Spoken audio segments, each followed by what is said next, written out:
안녕하세요. 이병우 목사입니다. 오늘도 주의 은혜가 저와 여러분 가운데 함께하기를 주의 이름으로 간절히 축원합니다.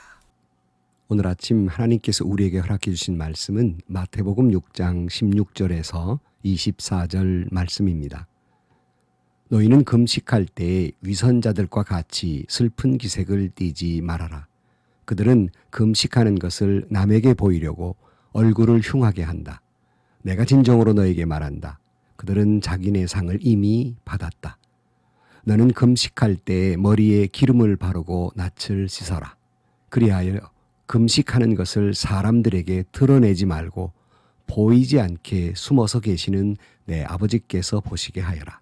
그리하면 남모르게 숨어서 보시는 내 아버지께서 너에게 갚아주실 것이다.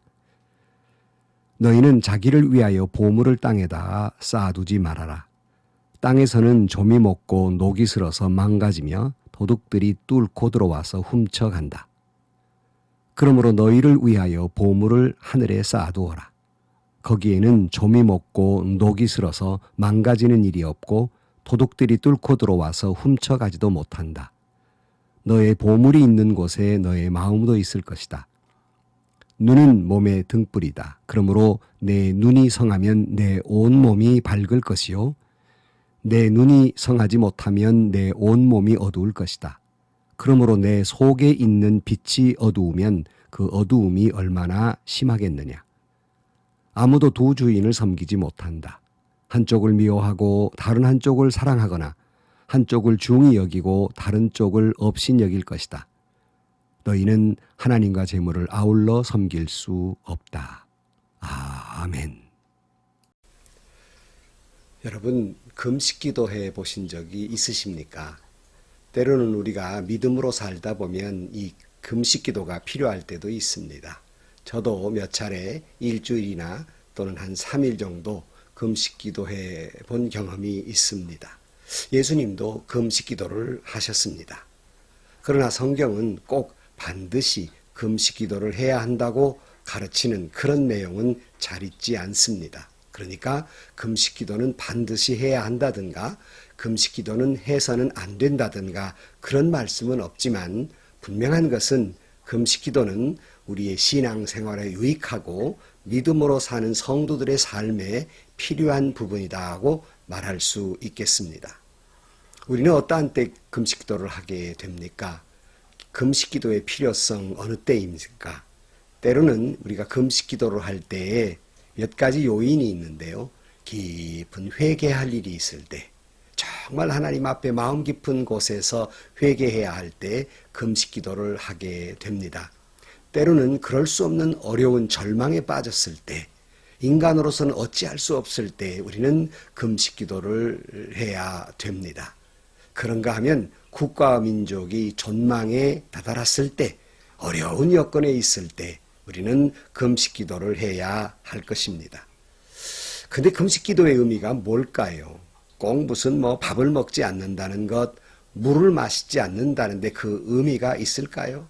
마치 어린아이가 엄마가 자기 원하는 대로 해주지 않는다고 밥을 굶고 떼를 쓰는 것처럼 그런 것일까요? 그런 것은 아니라고 생각합니다. 신앙인의 금식의 첫 번째 의미는 무엇이냐면 자기의 욕망을 다 내려놓고 하나님께 기도한다는 의미가 있습니다. 사람에게는 여러 가지 욕망이 있습니다만은 그 중에 아주 큰 욕망은 먹는 겁니다. 먹는 욕구이지요. 그래서 예수님도 처음 시험을 마귀에게 받으실 때 먹는 것으로 유혹을 받지 않았습니까? 그러니까 우리가 금식한다고 하는 것이 꼭 굶는다는 의미보다는 모든 욕망을 내려놓는다 할 수 있겠습니다. 여러분, 금식하며 모든 욕망 다 내려놓고 하나님께 기도해 보십시오. 그런가 하면 금식은 절제한다는 의미도 있습니다. 그리고 금식한다는 건 다 낮아지는 겸손의 의미가 있는 겁니다. 그러니까 생명을 걸고 주님만 바라보는 거예요. 납죽 엎드려서 낮아질 대로 낮아지고 모든 걸 끊고 하나님만 바라보는 것, 죽음을 불사하고 주님 앞에 기도하는 것, 여기에 의미가 있다고 생각합니다. 그러니까 모든 것을 내려놓고 주님께만 집중한다는 의미가 있겠습니다. 그렇게 우리가 마음의 중심에서 주님만 바라보고 할 때에 주님은 우리의 기도를 들어주시지 않겠습니까? 그러니까 밥을 굶고 때를 쓴다는 것이 아니라 죽기를 구하고 하나님께 기도할 때 그 정성, 그 진정성, 그 마음의 중심을 보시고 하나님은 들으신다는 의미가 있겠습니다. 그렇다고 해서 꼭 금식한다고 하나님이 다 그 기도를 들어주신다는 의미는 아닙니다. 예컨대 다윗이 불륜의 관계 속에서 아들을 낳게 되잖아요. 근데 그 아들이 죽게 생겼습니다. 이 소식을 들은 솔로몬은 방문을 닫아 걸고 금식하며 기도했습니다. 잠도 자지 아니하고. 그러나 하나님은 그의 금식의 기도를 들어주시지 않습니다. 아이가 죽지요. 그 소식을 듣고 솔로몬은 일어나서 밥을 먹습니다. 이때 신하들이 물었습니다. 아니, 아들이 병들어서 고통을 당할 때에는 곡기를 끊더니 아니 죽었다는데 어떻게 먹습니까? 이 다윗의 대답은 뭡니까? 행여나 내 자식을 하나님께 살려주실까 기대하는 마음으로 금식하며 기도했지만 이제 하나님이 그를 데려가셨으니 이제는 그 모든 걸 내려놓고 밥을 먹었다는 이야기입니다. 그러니까 금식 기도한다고 해서 다 들으신다는 뜻은 아닙니다. 그럼에도 불구하고 우리 믿는 이들로서의 금식 기도는 유익한 것이요 때로는 필요한 것입니다. 오늘 본문의 주님은 이 금식에 대해서 언급하고 계십니다. 16절 말씀에 보면 너희는 금식할 때에 위선자들과 같이 슬픈 기색을 띠지 말아라. 그들은 금식하는 것을 남에게 보이려고 얼굴을 흉하게 한다. 내가 진정으로 너에게 말한다. 그들은 자기네 상을 이미 받았다. 그랬어요. 자, 무슨 기도를 남에게 보이려고 하는지 슬픈 기색을 띄었다 그랬어요. 심지어는 헬스케 보이려고 당시에 사람들이 얼굴에 화장까지 했다고 그럽니다. 여러분, 하나님이 그런 기도 들으시겠습니까? 참 제가 오랜 일인데요. 아연실색한 일이 있어서요. 그것은 어느 길을 가다가 차를 몰고 가는데 어느 교회에 큰 프랑카드가 걸려 있는 겁니다. 프랑카드의 내용이 뭔가 교회이기 때문에 관심 있게 봤더니 이런 내용입니다. 아무개 목사 40일 금식 기도 중. 이거를 프랑카드에 걸어놓은 거예요. 참 마음 아팠습니다. 왜냐하면 그 힘든 기도를 하면서 뭐 때문에 그렇게 동네방네 자랑을 하며 기도하는가. 그렇게 힘든 기도를 드리는데 하나님이 저 기도를 들으실까. 왜 광고까지 하면서 금식 기도하는가. 어떤 분은요, 자기 이력서를 쓰면서 40일 금식기도 몇 회 이렇게 쓴 것도 봤습니다. 얼마나 우스운 일이에요. 물론 40일 금식기도 한 번 해보지 못한 저야 정말 부끄러운 일이지만 정말 그분들이 대단해요. 그렇지만 그걸 그렇게 광고해가면서 프랑카드 걸어가면서 기도해야 할 일인가 하는 거예요. 그래서 오늘 17절 말씀에 보면 너는 금식할 때에 머리에 기름을 바르고 낫을 씻어라. 그리하여 금식하는 것을 사람들에게 드러내지 말고 보이지 않게 숨어서 계시는 내 아버지께서 보시게 하여라. 그리하면 남모르게 숨어서 보시는 내 아버지께서 너에게 갚아주실 것이다. 그래요. 주님의 가르침입니다. 일부러 티내지 말고 오히려 감추라는 거예요. 그러니까 금식하고 금식하면 믿음이 좋고 믿음이 안 좋고가 문제가 아니라 믿음 좋다고 자랑하면서 광고할 일이 아니라는 거예요. 은밀하게 숨어서 보시는 하나님이 보시도록 아무도 모르게 만나라는 겁니다. 이 말은 역설적으로 말하면요, 광고해가면서 기도하는 것 하나님이 보시도 들으시지도 않는다는 거예요. 하나님은 저와 여러분의 기도의 시간에 단둘이만 만나기를 원하십니다. 은밀하게 조용하게 깊은 영적인 그런 교감을 나누기를 원하신다는 겁니다.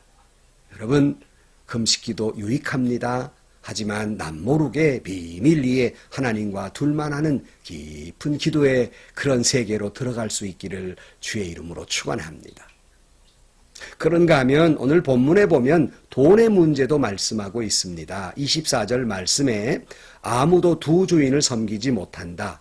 한쪽은 미워하고 다른 한쪽은 사랑하거나 한쪽을 중히 여기고 다른 쪽을 업신 여길 것이다.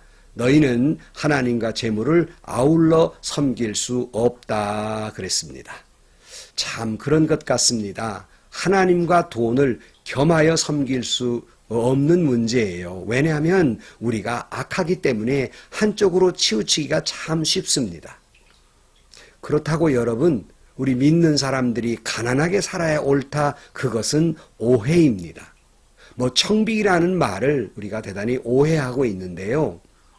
우리는 유교적 문화권에서 이 청빈이라는 걸 가치 높게 평가합니다. 좋은 일입니다. 그러나 그렇다고 해서 가난해야 된다는 말은 아닙니다. 가난해야 믿음이 좋고 가난해야 좋은 주의 종이고 가난해야 훌륭한 사람이란 말 아니에요. 참 또 우스운 얘기는 강요된 청빙이 있어요. 무슨 말이냐면 자기 자신은 그렇게 살지 못하면서 남에게만 청빙을 강요합니다. 이것은 청빙이라는 말에 오해에서 비롯된 것입니다. 정당한 대가를 주지 않으면서 청빙이라는 것을 강요하고 있어요. 그러나 여러분, 종이 정당하게 일하고 정당하게 대가를 받는 것은 공의입니다. 하나님은 공의의 하나님이에요.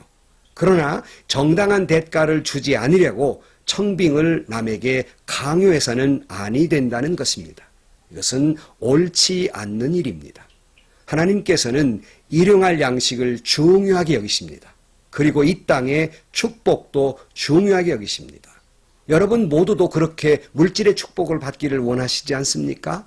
그런데 왜 다른 사람에게 청빈을 강요합니까? 이것은 정당한 청빈도 아닙니다. 그런데 또 이 말씀에 오해가 있어서 그래요. 무슨 말씀이냐면 디모데전서 6장 10절 말씀에 돈을 사랑하는 것이 모든 악의 뿌리입니다. 돈을 쫓다가 믿음에서 떠나 헤매이기도 하고 많은 고통을 겪기도 한 사람이 더러 있습니다. 그랬어요? 돈이 모든 악의 뿌리란 말에 오해가 생겨서 그렇지 돈을 너무 밝히는 사람 이거 옳지 않다. 이건 악한 것이다. 그래요. 너무 밝히는 거야. 문제가 있지요. 오늘 본문은 분명하게 바울이 앞에 뭐라고 했냐면 돈을 사랑하는 것이 모든 악의 뿌리이다 그랬어요. 그러므로 여러분 돈을 사랑하는 것, 다시 말하면 돈의 노예가 돼서 끌려다니는 것이 옳지 않는 거지 정당하게 대가를 요구하고 정당하게 대가를 받는 것은 그것은 결코 하나님의 공의이지 악이 아니라는 말씀입니다. 그러므로 바울은 계속해서 이렇게 말합니다. 하나님의 사람이여 그대는 이 악한 것들을 피하십시오. 의와 경건과 믿음과 사랑과 인내와 온유를 쫓으십시오. 그러니까 믿는 이가 쫓아다녀야 될 것은 의, 경건, 믿음, 사랑, 인내, 온유이지 돈의 노예가 돼서 돈을 쫓아다니지 말라는 겁니다. 그러다가 하나님을 멀리하는 건 죄라는 거예요. 돈 자체가 돈을 열심히 벌어 부자 되는 것이 죄가 아니라 그렇게 끌려다니는 것, 돈의 노예가 되는 것, 이것이 죄라는 말입니다. 오늘 본문으로 돌아가 19절 말씀에 보면 너희는 자기를 위하여 보물을 땅에다 쌓아두지 말아라.